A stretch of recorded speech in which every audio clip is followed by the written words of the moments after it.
аргу хуурай булчинлаг биетэй мөн бяцхан хүүхдийн царайтай хөл бөмбөгчин фитнесчин Тристин Ли. Энэхүү бичлэгийг та бүхний хүсэлтийн дагуу хийж байгаа учраас реклам явах зур лайк дараад шеэр хийхээ бити мартаарай. Найзуудаа, Korea Store дэлгүүр аялал болон фитнесийн ус нэвтрдэггүй хүүтэн хадгалагчтай багтаамж ихтэй маш чанартай зөвхнүүдтэй 50% амьдрал зарлажээ. Та захиалах бол бидэнтэй холбогдоорой. Яг өнөөдрийн байдлаар Тристин Ли 18 настай. Түүний эцэг нь хятад гаралтай хүн байдаг. Тристин Ли хүүхэд байхаасаа хөл бөмбөгөөр хичээлдэг байсан.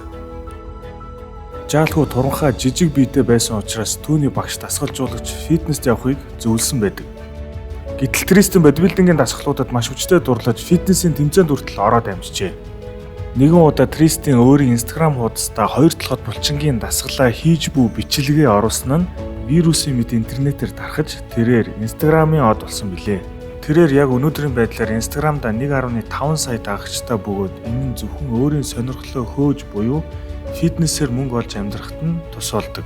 Тристин хэдийн намхан биетэй боловч өөхний хэмжээ маш бага. Мөн өөрийн өнцгөө зөв болж зураг авахулдаг нь түүний бусад хүүхдүүдээс маш онцгой харагдуулж түүнийг дагах дагагчид өдөр бүр ихссээр байна.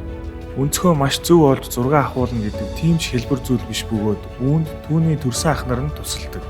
Тристины ах нар нь мөн адил фитнесээр хичээлдэг. Гэхдээ төдийлөн анхаарал татгууц биетэй биш. Тэд нар дүүгийнхээ бэлтгэлийн бичлэг болон зургийг авч Instagram, YouTube гэх мэт сошиал медиаг нь хөгжүүлэхэд тусалдаг.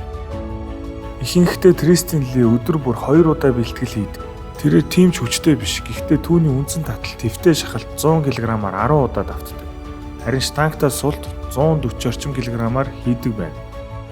Үндсэн спорт нь хөл бөмбөг учраас тэрээр тийм их масс авахыг хүсдэггүй бөгөөд бэлтгэлээ булчин масс хадгалах гэж хийдэг гэж Тристин ярьдаг. Тристин Ли кето дэглэм барьдаг.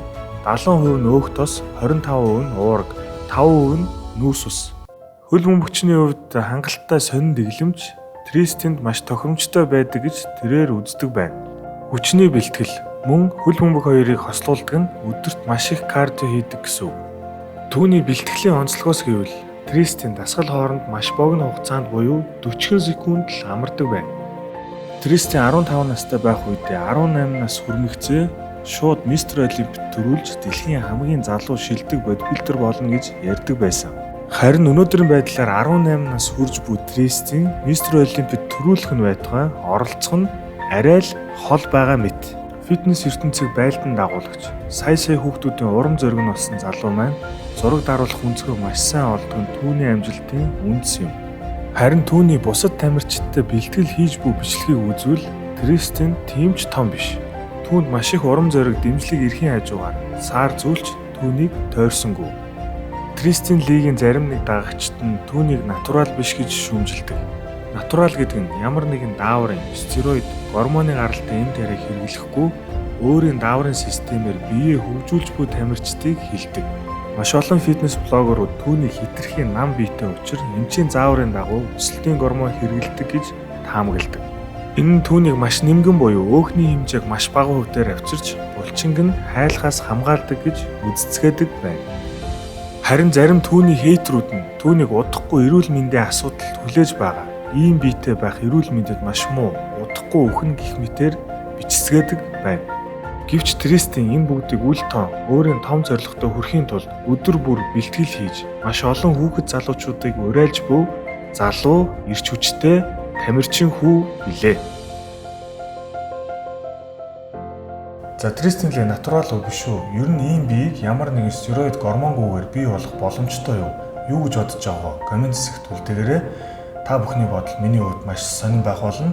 Ингээд гадны тамирчдын тухай видео та бүхэнд таалагдсан бол лайк дарж шеэр хийхээ бити мартаарай. Удахгүй уулзъя.